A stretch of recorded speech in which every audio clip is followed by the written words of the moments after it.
E aí, sejam bem-vindos ao Comendo Grama Futebol Clube. Como vocês já viram no título do vídeo, hoje estou aqui para tentar trazer provas do meu argumento de que o Vasco é o maior clube do mundo. Para isso, tenho alguns minutos de vídeo para tentar te convencer. Lembrando sempre que trata-se apenas da minha opinião, baseada em alguns fatos, e não de uma verdade absoluta. Ao final desse vídeo, caso você concorde ou discorde com a opinião inserida nele, comente aí embaixo, gostaria muito de saber a sua opinião. Sem mais enrolações, vamos pro vídeo. Fundado em 1898 na cidade do Rio de Janeiro, o clube ganhou seu nome em homenagem ao navegador português Vasco da Gama. Mas calma se você acha que vai ser mais um vídeo entediante sobre a história de algum clube brasileiro. Não, dessa vez estou te mostrando fatos que vão servir de sustentação para meus argumentos. Então, vai ser basicamente com eles que eu vou tentar convencer do ponto que eu coloquei no início. Vamos ver se vocês concordam comigo ao final desse vídeo. O Vasco é o primeiro clube campeão sul-americano e fez isso de maneira invicta em 1948, conquista reconhecida pela FIFA. O gigante é responsável por revelar grandes atletas do futebol brasileiro. Jogadores como Roberto Dinamite, Felipe Coutinho, Edmundo, Felipe o Maestro. Voltando um pouco mais no tempo, podemos falar do capitão campeão da Copa do Mundo de 58, Bellini, que eternizou o gesto de levantar a taça, copiado por muitos depois. Claro, também temos Romário, que no ano de 2007, com a camisa do clube que o revelou, marcou seu milésimo gol na carreira.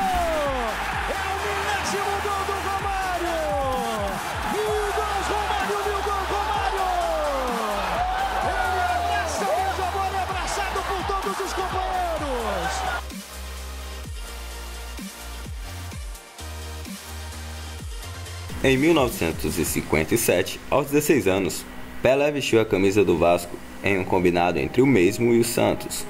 Como o Cruz Maltino tinha sua equipe principal jogando pela Europa, o Santos emprestou 8 jogadores ao Vasco, incluindo Pelé, para o torneio do Morumbi. Essas partidas com a camisa do gigante foram essenciais para a convocação do maior jogador da história para a Copa de 58, na qual o Brasil foi campeão, com Pelé jogando muito. Eu saí Vasco, eu comecei a gostar do Vasco, Vasquinho e tal. Você foi vascaíno? Eu sou Vasco ainda.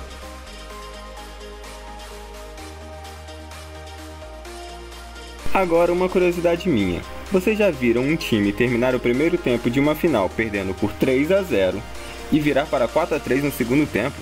Pois é, foi o que o Vasco fez contra o Palmeiras no ano de 2000, na final da Copa Mercosul.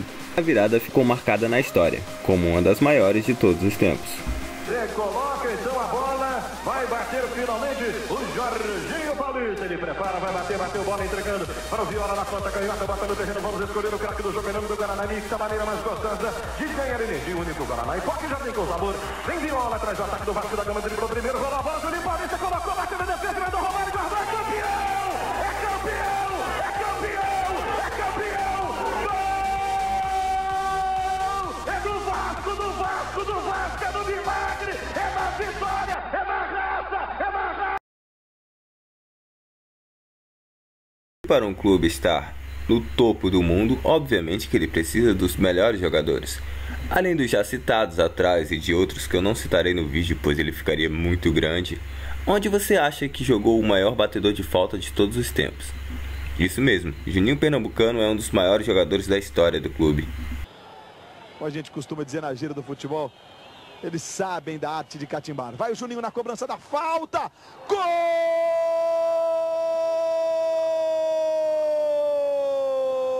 do Vasco!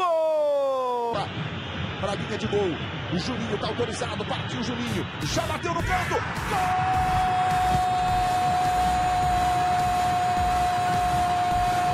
Agora vamos a mais alguns fatos sobre o Vasco que vão me ajudar a reforçar o meu ponto de vista. No ano de 2019, quando o Vasco passava por uma fase ruim e brigava para não ser rebaixado, sua torcida deu uma das maiores demonstrações de amor ao clube, colocando o gigante no top 1 de sócios torcedores da América e em quinto lugar no sócio torcedor mundial. E você sabe quem são os 3 maiores artilheiros da história do Campeonato Brasileiro? Sim, os 3 foram revelados pelo Vasco. Se para ser o maior você precisa derrotar os maiores, foi exatamente isso que o Vasco fez. Ao lado do Santos, ele é o clube brasileiro com mais vitórias sobre clubes europeus. Gigantes como Real Madrid, Milan, Barcelona e Benfica sucumbiram ao gigante cruzmaltino, sofrendo derrotas históricas. Agora sobre seu estádio, inaugurado no dia 21 de abril de 1927, São Januário foi construído com ajuda e dinheiro dos torcedores. Pois é, a torcida é tão apaixonada que ajudou o clube a construir o que na época era o maior estádio da América do Sul. Para você entender a importância e pioneirismo desse estádio, ele foi o primeiro estádio brasileiro a receber jogos noturnos, em 31 de março de 1928. Nesta mesma data, o ponta Santana marcou o primeiro gol olímpico da história do futebol brasileiro. Em 1940, São Januário foi palco do comício de 1º de maio de Getúlio Vargas.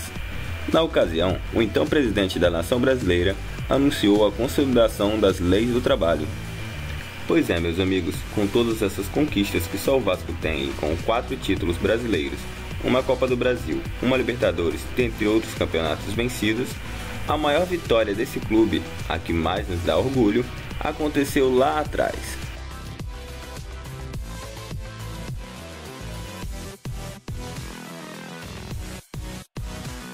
No começo do futebol brasileiro, só praticava o esporte quem podia pagar mensalidades. Para jogar, o negro tinha que se disfarçar, às vezes usando até pó de arroz, por exemplo, para esconder a pele negra. Em 1923, o Vasco da Gama montou um time com os considerados excluídos, e com isso venceu o Campeonato Carioca. No time haviam atletas negros, atletas pobres e também analfabetos.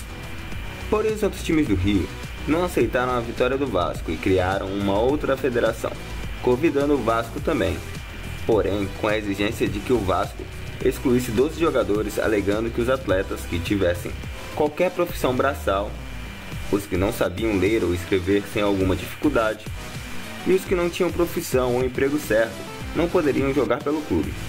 Entretanto, vendo a discriminação naquilo, o Vasco da Gama enviou uma resposta histórica à associação.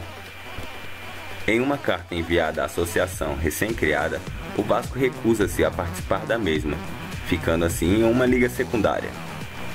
A decisão de manter os 12 atletas negros tomada pelo presidente na época tornou o Vasco um dos símbolos na luta contra o racismo. Essa história poderia ser facilmente contada em uma sala de aula, não poderia? Tenho certeza que você concorda comigo em relação a isso. Bom, meus amigos, esse foi o vídeo. Acho que apresentei argumentos o suficiente para pelo menos fazer com que minha opinião faça um pouco de sentido na mente de vocês. Talvez você não concorde com o título do vídeo. E se não concorda, tudo bem. Temos nossas opiniões. Elas são diferentes às vezes. O fato é, você acabou de ouvir uma linda história. Linda demais para não ser contada. Foi por isso que decidi fazer esse vídeo. Não para provar que estou certo, e sim para contar uma história. Se você gostou, deixa o like, compartilha com os amigos. Se inscreva, ative o sininho. Deixe um comentário sobre o vídeo. Que Deus abençoe todos vocês. Valeu, falou. De longe, o Jefferson fica quase no meio do gol. Felipe Bastos bateu. Jefferson saltou. Gol!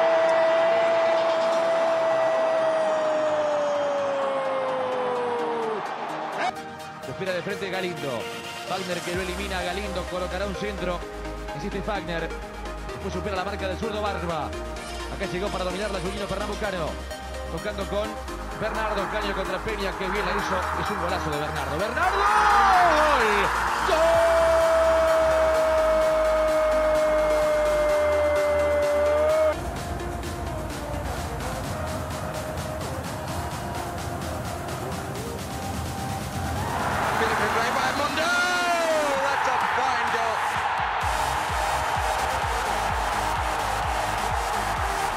Olha o contra-ataque do Vasco, o Carlos Alberto devolveu para o Pedrinho. Lance sensacional do Pedrinho. E deixou o Eriksen na saudade. Eduardo, ele não precisa mais falar nada, né?